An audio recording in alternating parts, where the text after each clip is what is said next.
When you enter into a relationship with a narcissist, one of the most jarring and unsettling realizations, which usually comes to light far too late, is that you were never actually seen as a real person. You were not viewed as a complete human being with your own complex inner world. Instead, you were judged, measured, and assigned a specific part to play. That part was not chosen based on your actual personality or your authentic identity. It was chosen solely based on what you could offer, to bolster the fragile internal story they hold about themselves. This is the painful truth of the dynamic. To a narcissist, you are not encountered as a full subject with your own mind, feelings, and autonomy. You are treated like an object, something to be used for a specific purpose. This is not a small or inconsequential thing. It represents a profound failure in the basic human capacity to foster a genuine, authentic connection. It is the opposite of the kind of relationship that Martin Buber described, the I and thou connection where two people meet as equals, recognizing the humanity in one another.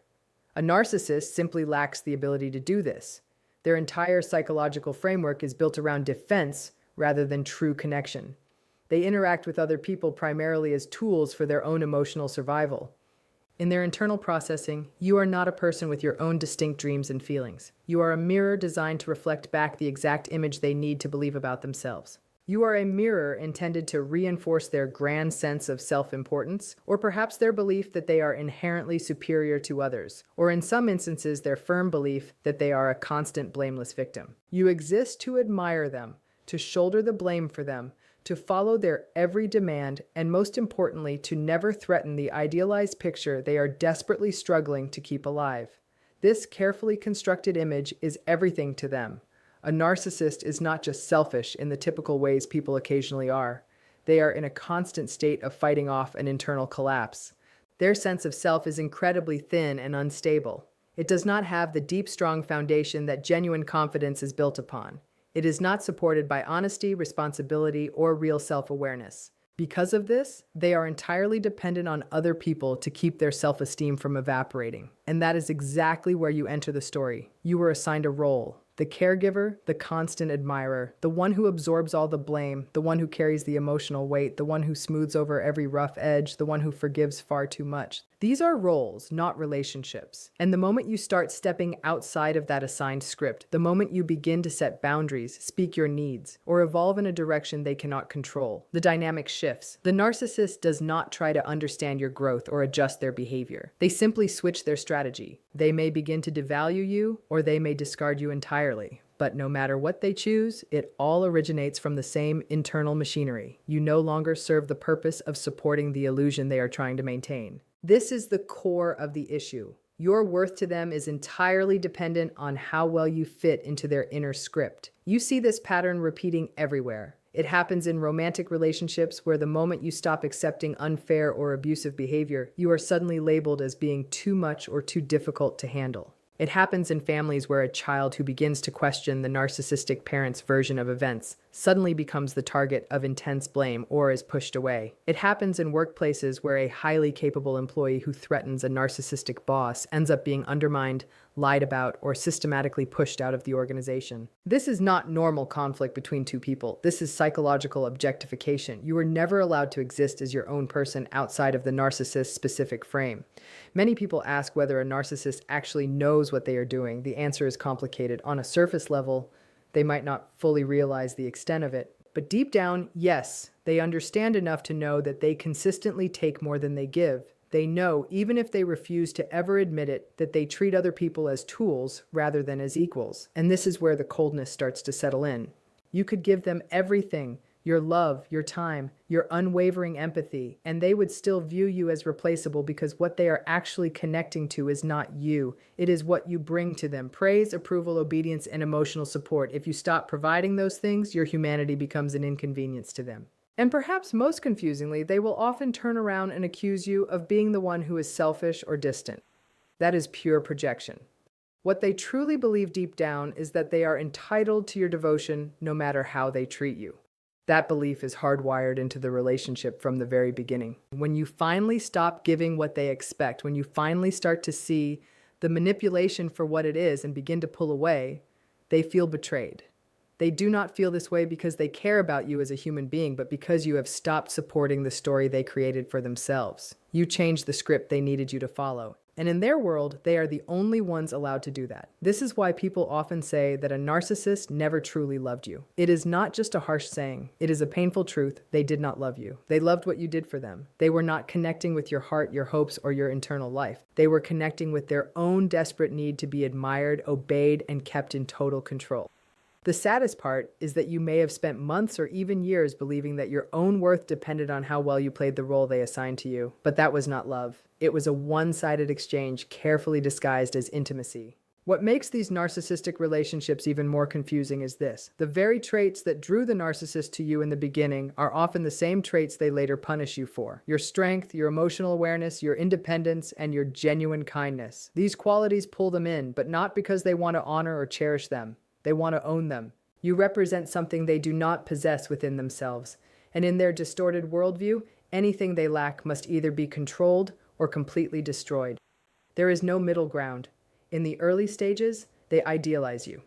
This is the classic beginning of the cycle. You are seen as amazing, impressive, intuitive, and highly admirable. To them, you seem absolutely perfect.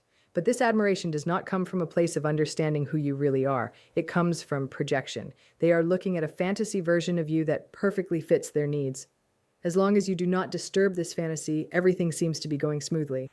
But eventually, something shifts. Perhaps you finally speak up about something unfair. Perhaps you find success in an area where they feel insecure. Maybe you decide to hold them accountable for their actions. Suddenly, your strength becomes a threat in their mind rather than an asset. Now they are stuck. They still want the benefits you provide, but they feel personally attacked by your independence.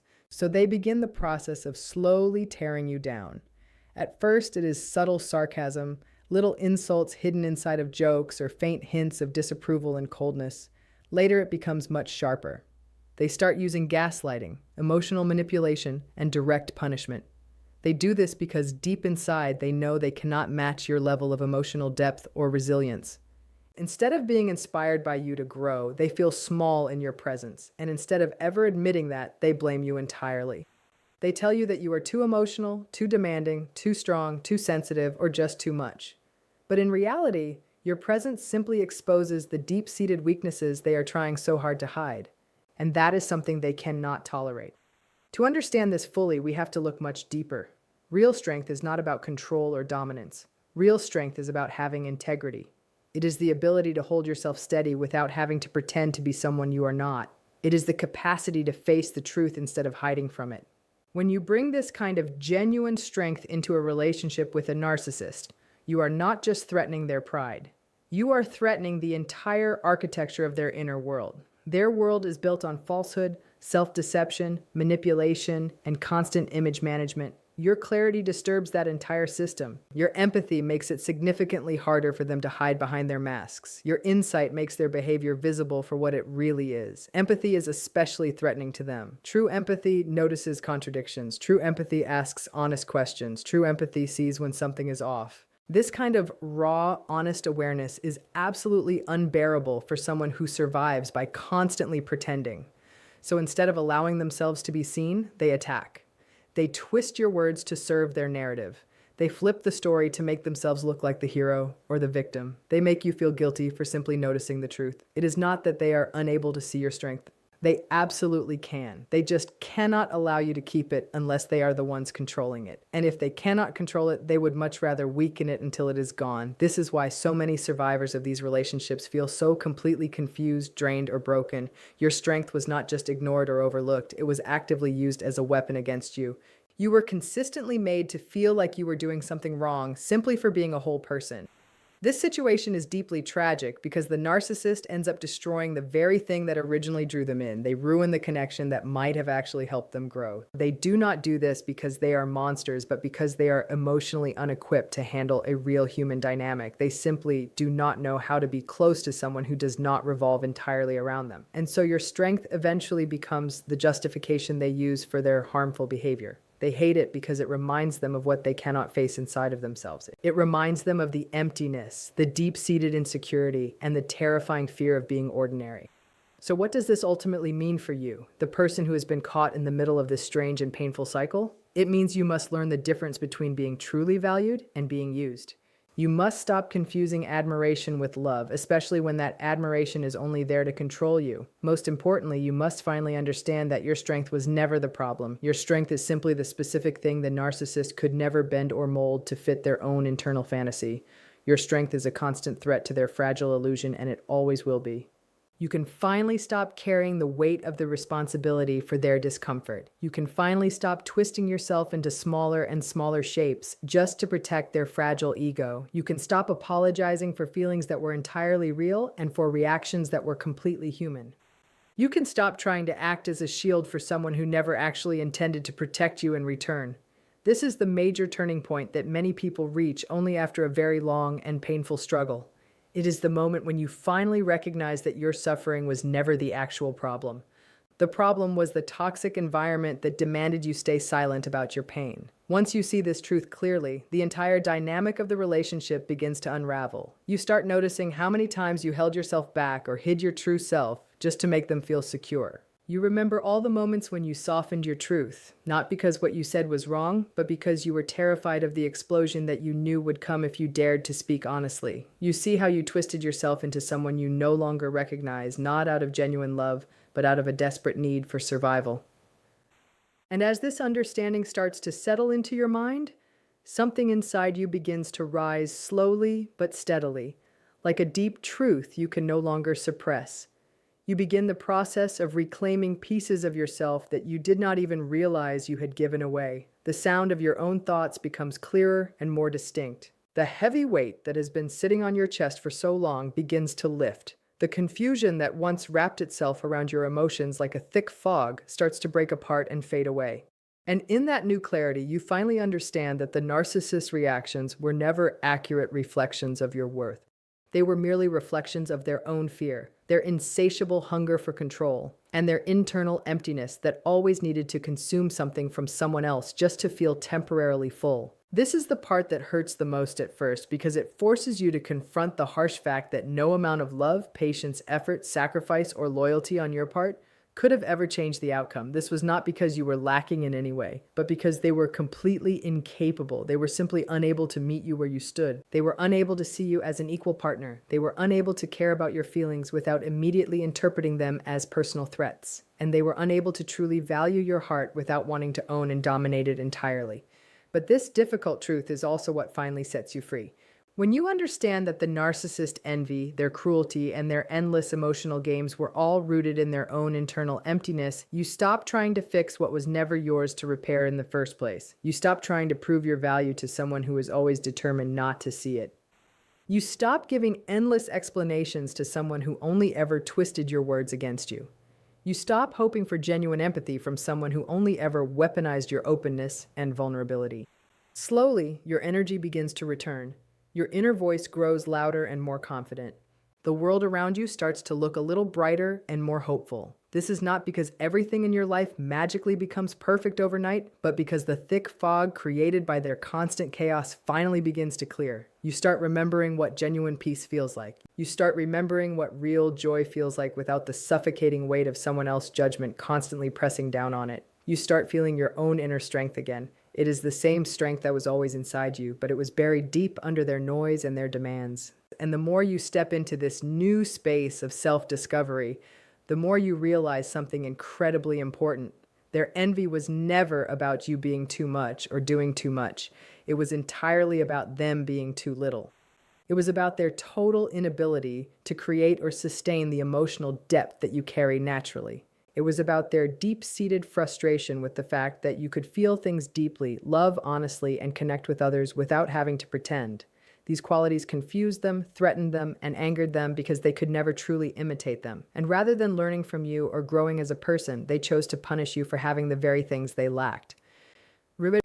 This is exactly why your personal healing is your ultimate liberation. Every single step you take away from their influence weakens the hold they once had on your mind.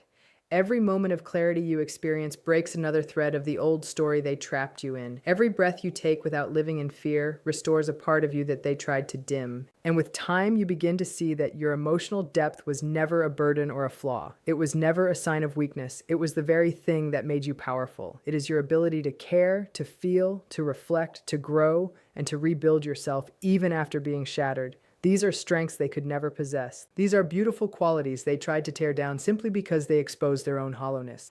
And the day you realize this fully is the day the grip they had on your life finally breaks for good. You begin to rise in ways you never expected. You begin to stand in your own truth without shrinking to accommodate anyone else. You begin to see all of your relationships through a completely different lens. You begin to choose yourself in moments where you might have once abandoned yourself to keep the peace. And you begin to understand that your value was never dependent on their limited ability to recognize it. When you reach this high level of awareness, something truly remarkable happens. The narcissist loses the power they once held over you. This does not happen because they changed their ways, but because you changed yours. You stopped feeding the cycle. You stopped participating in their toxic emotional games. You stopped allowing their negative projections to define who you are. And most importantly, you stopped believing the lies they built around you. From this point forward, you walk differently. You speak differently. You carry yourself with a quiet, grounded strength that does not need their validation to exist. You move through the world with an inner steadiness that comes from truly knowing who you are rather than who they told you to be. And that sense of inner freedom, which is the very thing they feared, envied, and tried so hard to destroy, is exactly what rebuilds your life. You become whole again, not because they finally gave you the peace you deserved, but because you finally had the courage to give it to yourself. You reclaim your story, your own voice, your heart, and your future. And as you do, the truth becomes completely undeniable. You were never the weak one in that dynamic. You were the light they tried to dim. You were the strength they tried to undermine. You were the soul they could never become, no matter how hard they tried to control you. And now that you see it all clearly, nothing and no one can ever take that truth away from you.